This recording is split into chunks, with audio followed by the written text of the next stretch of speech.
네, 신입들을 위한 교육 영상입니다. 오늘의 주제는 자산관리사가 정확히 뭐 하는 사람인지에 대해서 얘기를 해보도록 하겠습니다. 혹시 자산관리사가 뭐 하는 사람인지 알고 계십니까? 대부분 세 가지 중 하나로 알고 계십니다. 보험 파는 사람, 펀드 추천해주는 사람, 주식 잘 아는 사람. 요 세 가지 아닙니다.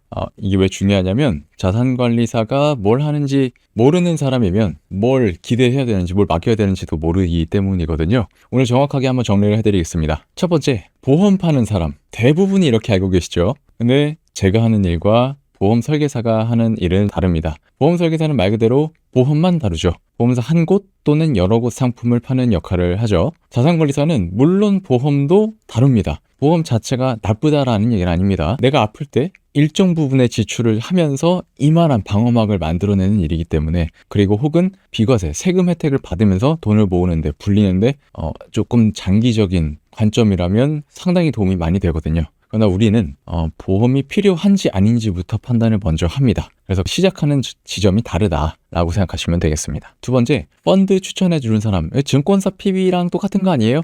비슷합니다. 은행과 증권사에도 우리가 PB라고 불리우는 프라이빗 뱅커가 있죠. 하는 일이 크게 다르지는 않지만 해당 금융사 PB는 손님을 받는 자산의 기준이 있습니다. 보통 한 1억에서 5억 정도를 보고요. 심지어 괜찮은 특정한 PB센터에서는 10억 혹은 30억 이상의 자산가들만 들어갈 수 있습니다. 예를 들자면 이제 우리은행이는가요? 투체어스라고 있습니다. 상당히 인테리어를 잘 해놓고 거기에는 이제 30억 정도는 있어야 들어갈 수 있다. 컨설팅을 받을 수 있다. 그런데 우리는 자산의 규모랑 상관없이, 그런 기준 없이 컨설팅을 하게 되면 재무 상황 전체를 다 같이 보고 이야기를 나눕니다. 어떤 돈이 많고 적음을 떠나서 이 사람한테 도움을 줄 수 있는지 없는지 판단은 만나봐야 알잖아요. 그래서 일단은 만납니다. 총자산이 마이너스던 10억이던 컨설팅은 똑같이 합니다.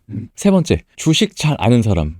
맞을 수 있어요. 물론 일반인 분들이 공부하시는 것보다 더 시황을 자주 보고 금융 트렌드를 쫓다 보니까 잘 알기는 합니다. 그런데 특정 종목 추천은 제 역할이 아니죠. 우리의 역할이 아닙니다. 그러면 뭘 하는 사람이냐? 고객분들이 저를 만나고 나서부터 죽을 때까지 평생토록 재무적인 의사결정을 할 때 옆에서 도와드리는 조언자라고 생각하시면 됩니다. 좀 더 구체적으로 말씀을 드릴게요. 사람이 살면서 돈에 관련된 결정을 보통 언제 하냐면 취업하고 첫 월급을 어떻게 굴릴지, 결혼하고서 보험 다시 정리할 때 이거 뭐가 좋은지, 어떻게 해야 되는지, 아이가 생기면서 교육비는 어떻게 준비할지, 집 살 때 대출 구조를 어떻게 가져갈지, 그리고 퇴직을 앞두고 노후 자금이 얼마나 준비가 됐는지, 이 결정 하나하나가 잘못되면 10년에서 20년이 달라지거든요. 근데 이걸 종합적으로 시시콜콜하게 친구처럼 이야기 다 들어주면서 전문가처럼 플랜까지 제안해주는 사람은 많이 없습니다. 왜 그렇죠? 어떤 기업이라면, 기업에 몸을 담고 있는 당사자라면 당연지사 이윤을 쫓아야 되고요.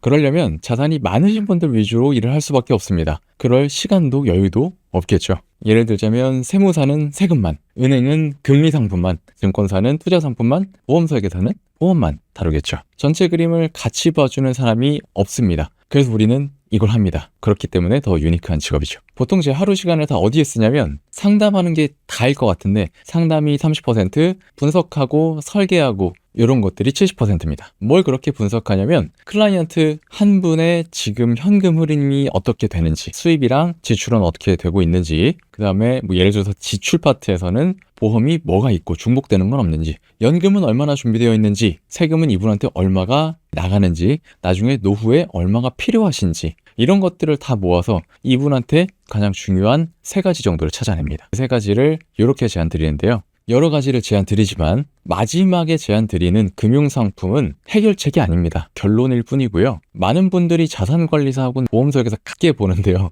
보통 저희한테 오시면 각오를 하고 오십니다. 상품 추천을 받아야겠다고 생각을 하고 오세요. 근데 그런 거 아니거든요. 종종 상품부터 들이미는 이거 좋은 상품입니다. 이런 거 없어요. 라고 말씀을 하시는 자산관리사를 표방하시는 보험설계사분들이 종종 계시는데 이거는 그냥 결론부터 먼저 말하는 겁니다. 예를 들자면 병원에서 환자 얘기 안 듣고 약부터 처방하는 의사랑 똑같습니다. 이건 맞지 않잖아요. 그래서 우리는 진단 먼저 합니다. 재무 상태를 먼저 파악하고 그 다음에 목표를 설정하고 얼마나 필요한지, 얼마나 부족한지 분석하고 그 다음에는 어떤 상품이 필요한지, 왜 이 상품으로 준비를 해야 되는지 결론이 나오는 거예요. 예를 들자면 노후 준비다. 그럼 연금 중에서도 연금저축펀드, IRP, 연금보험 적금으로 할 수도 있고요. 누군가는 근데 이런 건 추천 안 하겠죠.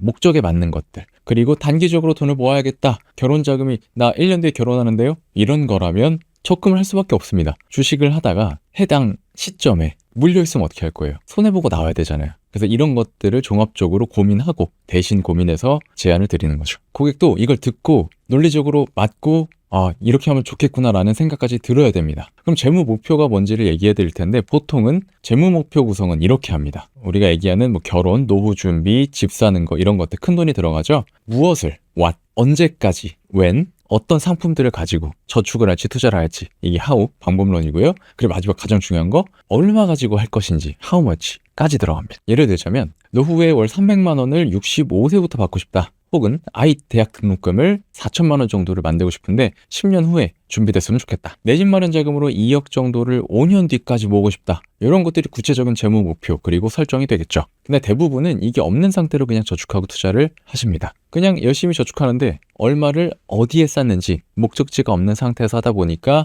방향마저 없죠. 방향이 없으면 아무리 열심히 달려도 소용이 없겠죠. 내가 원하는 목적지는 저긴데 이쪽으로 뛰면 뭐가 의미가 있겠어요. 그렇기 때문에 상담에서 제가 제일 먼저 하는 작업이 바로 이 목표를 잡는 겁니다. 현재 자산 얼마 갖고 계세요? 몇 년 뒤까지 얼마 모으고 싶으세요? 지금 우리가 목표로 하는 것과 현재 순자산 그리고 저축을 이때까지 한다면 얼마 정도 준비될까요? 이런 것들을 수치로 구체화하는 겁니다. 그리고 모자란 부분은 어떻게 더 채워나갈지 지출을 좀 더 줄이시죠. 그렇게 해서 저축액을 키워서 투자를 좀 더 하시죠. 라는 판단이 될 수도 있고요. 부모님한테 지원을 받으실 수 있어요. 그러면 얘기가 달라지죠.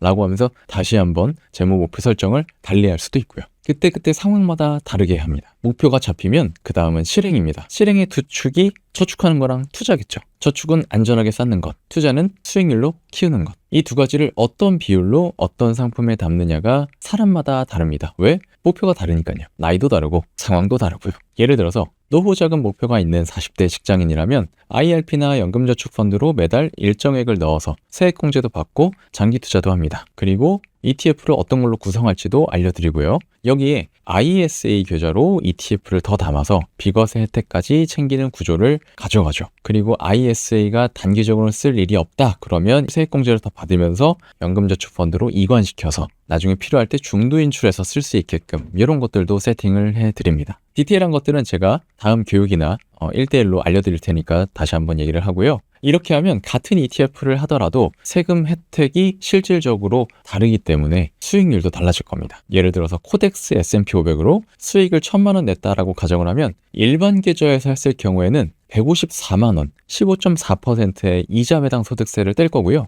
만약에 절세 계좌, 우리 방금 얘기했던 IRP나 연금저축 펀드를 활용한다. 그러면 나중에 쭉 굴렸다가 과세 이연, 세금을 원래 떼야 되는데 안 떼고 연금소득, 연금 받을 때 3.3에서 5.5%의 저율 과세인 연금소득세만 내거나 심지어는 어떤 상품은 비과세로 아예 안 낼 수도 있습니다. 이게 10년, 20년, 30년 쌓이면 그 차이가 어마무시하겠죠. 어떤 상품을 어떤 순서로 얼마씩 담느냐, 이게 우리가 설계하는 부분입니다. 이런 설계나 고민 하나 없이 상품을 하나씩 따로따로 가입하면 중복이 생길 수도 있고요. 세금적으로 겹치는 부분들이 생겨서 좀 아쉬울 수 있고요. 효율도 많이 떨어질 수 있습니다. 그리고 우리는 이런 것들을 얘기하고 나서 고객과의 관계는 컨설팅 한두 번으로 끝나지 않습니다. 제 클라이언트 고객분 중에 처음 만났을 때 30대 초반이었던 분이 지금 한 30대 중후반 정도 되셨겠죠? 저보다 나이가 한두 살 많은 걸로 알고 있습니다. 그동안에 결혼도 하시고 아이도 생기시고 집도 사셨습니다. 그 과정마다 연락을 하십니다.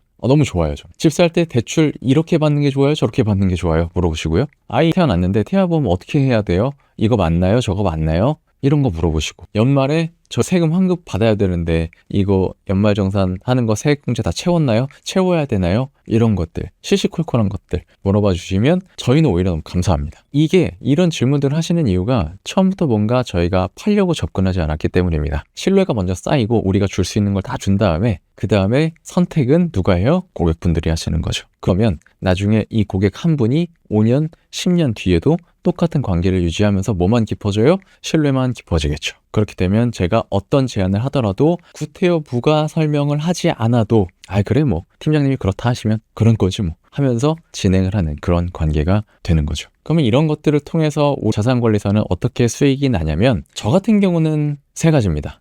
첫 번째, 컨설팅 비용. 상담 자체를 하는데 비용을 받습니다. 진단하고 설계에 대한 대가라고 생각해야겠죠? 업계에서는 이 컨설팅 비용을 받는 분들이 있고 아닌 분들이 계시는데 보편적으로는 잘 안 받으십니다. 왜냐하면 한국이라는 사회 자체가 어떤 금융적인 컨설팅을 받는데 돈을 쓰는 걸 조금 익숙지 않아 해요. 그러나 저는 이 틀을 깨고자 이 업계에 들어왔기 때문에 보편적으로 받는 편입니다. 제가 자신 있게 그만한 가치를 전달 드린다고 생각을 하거든요. 처음 시작은 10,000원부터 시작을 했고요. 3만원, 5만원, 9만원 쭉 가서 지금 당장은 한 19만원에서 많게는 플랜에 따라서 29만원 정도도 받고 있습니다. 저만 그런 겁니다. 다 그렇진 않아요. 두 번째, 금융계약서 수수료가 있습니다. 상담 후에 적금이든 ETF든 주식이든 연금이든 보험이든 뭐든 할 거 아니에요. 돈을 모으고 불려야 되니까. 이렇게 계약이 성사되면 판매 수수료가 있습니다. 이거를 만약에 증권사 가서 그냥 계좌를 개설하셔서 거기서 한다. 그러면 그쪽으로 그냥 날아갈 거고요. 저희를 통해서 투자 권유 대행인이라는 코드를 걸어놓고 연금이든 투자를 하신다. 그러면 증권사로 가야 하는 부분 중에 일부가 저희한테 옵니다. 보험도 마찬가지고요. 그들 대신에 컨설팅을 하고 어쨌든 간에 영업을 판촉한 거니까 그런 비용이라고 생각해야겠죠. 마지막이 사후 관리인데요. 이건 되게 애매합니다. 저희는 한 번 계약하고 끝이 아니라 고객분들이 계속 함께 하시면 지속적인 관리 비용을 받을 건데요. 사실은 받지 않습니다. 대신 우리는 이걸 다른 분들 소개해 주세요. 똑같은 컨설팅을 똑같이 최선을 다해서 해드리겠습니다. 그렇게 됐을 때 이분들이 소개를 받고 나오시는 분들이 어떤 게 필요한지는 우리는 몰라요. 그때 컨설팅을 하고 니즈가 있으시고 원츠 필요한 것들이 있으시면 그때 맞게 제안만 해드리면 되거든요. 그래서 우리는 보통 이걸 소개로 받습니다. 그래야만 우리 브랜딩이랑 시장이 넓어지기 때문이에요. 고객분들도 사실 어떤 관리 비용으로 돈을 내시는 것보다는 이런 괜찮은 서비스를 무료로 혹은 일부만 비용을 내면서 추천을 해서 다른 지인들도 도움을 받으면 그걸로 퉁쳐지면 오히려 그게 더 좋은 거니까요. 그래서 이 세 가지가 같이 돌아가면 단기 거래 하나에 흔들리지 않겠죠. 이 계약이 잘 안 된다고 해서 막 멘탈이 무너지거나 그러지 않을 겁니다. 반대로 망하는 분들의 패턴 뭔지 아시나요? 수수료만 보고 일하는 거예요. 계약 하나 끝나면 다음 계약 찾으러 떠납니다. 이분은 팽개치고요. 그러면 연락을 해도 그냥 쳐내죠. 이러면 절대 안 됩니다. 우리는 신규 고객분들보다 기존에 우리를 믿고 계약을 해주신 분들이 더 중요합니다. 우리는 단기적으로는 모르겠지만 장기적으로 봤을 때 지금 롱런 하시는 분들 보면 급여가 높으신 분들을 보면 결국 이 시장을 잘 관리하는 분들입니다. 그렇기 때문에 기존 고객분들의 감사한 마음을 항상 가져야 됩니다. 되게 고리타분하죠? 근데 정답입니다. 저한테 그 성과 측정 지표는 2가지 정도 됩니다. 첫 번째, 계약의 크기가 아니에요. 얼마나 많은 사람들과 계약을 했느냐가 저는 첫 번째입니다. 사이즈보다 건수입니다. 예를 들어서 보험 계약이라고 한다면 100만 원짜리, 200만 원짜리 보험 계약 한 건보다 30만 원짜리 3건에서 6건이 훨씬 더 좋습니다. 영업에서 끝판왕이라고 할 수 있죠. 자동차 세일즈의 기네스북이 인정한 세계 최고의 영업왕 조 지라드는 이런 말을 했습니다. 한 명의 고객 뒤에는 수백 혹은 수천 명의 잠재 고객이 있다고요. 우리가 어떻게 대응하고 응대를 해서 어떤 사람을 어떻게 추천받을지 모릅니다. 그렇기 때문에 우리가 할 수 있는 최선의 것들을 다 제공을 해야 돼요. Give and take입니다. Take and give가 아니고요. 그죠? 먼저 주고 그 다음 받는 겁니다. 받을 수 있는 것들은. 그렇기 때문에 무조건 건수입니다. 그리고 이 건수를 채울 수 있는 가장 강력하고 좋은 방법이 있죠. 이 클라이언트가 너무 만족해서 내 서비스에 가까운 사람한테 저를 소개해 주는 거죠. 월급, 성과, 수수료, 총액은 결과입니다. 방금 얘기했던